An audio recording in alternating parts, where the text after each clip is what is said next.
Rowdy షీటర్లు తప్పు చేస్తే తాట తీసి నెల్లూరు జిల్లా కావలి డీఎస్పీ వివి రమణకుమార్ హెచ్చరించారు. ఆదివారం కావలి డీఎస్పీ కార్యాలయంలో రౌడీ షీటర్లకు కౌన్సిలింగ్ ఇచ్చారు. రౌడీ షీటర్లు సత్ప్రవర్తనతో ఉండాలన్నారు. మీ వల్ల పిల్లలు, కుటుంబ సభ్యులు ఇబ్బందులు పడతారని, కుటుంబ సభ్యుల కోసం మనసు మార్చుకుని ఎలాంటి క్రిమినల్ చర్యలకు పాల్పడకుండా ఉండాలన్నారు.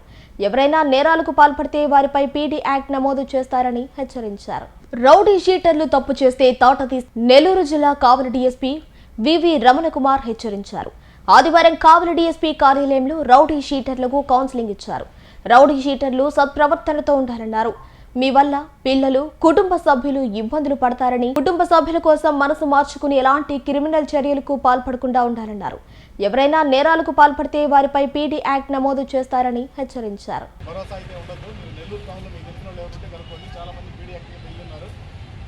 మన ప్రాంతాల్లో కూడా 4 కంటే ఎక్కువ కేసులు ఉన్నాయి.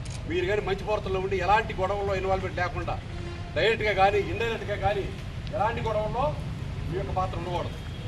అలాంటప్పుడైతే మీ షీట్లు ఉంచాలా తీయాలనేది కానీ మేము ఆలోచిస్తాం.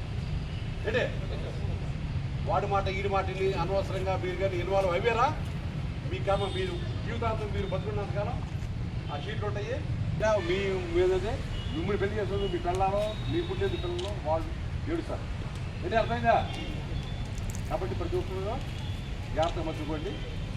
ఏదో షీట్లు ఆల్రెడీ కేసులు వాళ్ళు పెట్టి వేరే గతంలో షీట్లు ఓపెన్ చేశారు. వాటిని మీరు మంచి ప్రవర్తనతో వాటిని తీర్చి ఈ కావలి 1 టౌన్ పిఎస్ సంబంధించి, అదేవిధంగా 2 టౌన్ పిఎస్ సంబంధించి, అదేవిధంగా కావలి రూరల్ పిఎస్ సంబంధించిన ఎవరైతే రౌడీ షీటర్స్ ఉన్నారో అందరూ కూడా కౌన్సిలింగ్ నిమిత్తం మన కావలి డిఎస్పీ ఆఫీస్కి పిలిపించడం జరిగింది. అందరూ కూడా కౌన్సిలింగ్ నిర్వహించాం.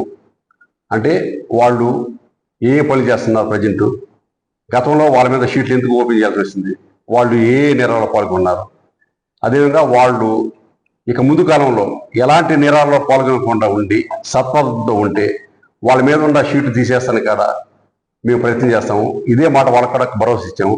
కాబట్టి ఇక ముందు కాలంలో ఏ షీటర్ కూడా ఎలాంటి నేరాల్లో పాల్గొనకూడదు. అదేవిధంగా పాల్గొనేటట్టయితే పోలీసు వైపు నుంచి చాలా కఠిన చర్యలు ఉంటాయి. ఎంత కఠిన చర్యలు అంటే వాళ్ళు ఆల్రెడీ కావాలి వదిలిపెట్టి పారిపోయేంత పరిస్థితుల్లో మేము అలాంటి గట్టి చర్యలు తీసుకుంటాం. ఏంటంటే సత్ప్రవర్తనతో ఉంటే కావల్లో ఉండొచ్చు, వాళ్ళ యొక్క జీవన విధానం వాళ్ళ ఏంటంటే కుటుంబంతో కావల్లో ఉండొచ్చు. అదే కానీ వాళ్ళు మళ్ళీ ఏమన్నా గతంలో చేసేట్టు మళ్ళీ రాబోయే కాలంలో కూడా ఏమన్నా రౌడీ ఎలిమెంట్స్ ఇలాంటి కానీ కార్యకలాపాల్లో పాల్గొంటే మాత్రం వాళ్ళ మీద చట్టపరంగా చాలా గట్టి యాక్షన్ తీసుకుంటాము. అదేవిధంగా వాళ్ళని ఈ కావలి పట్టణం నుంచి చట్ట ప్రకారం బహిష్కరించే చర్యలు కూడా మేము తీసుకుంటాం.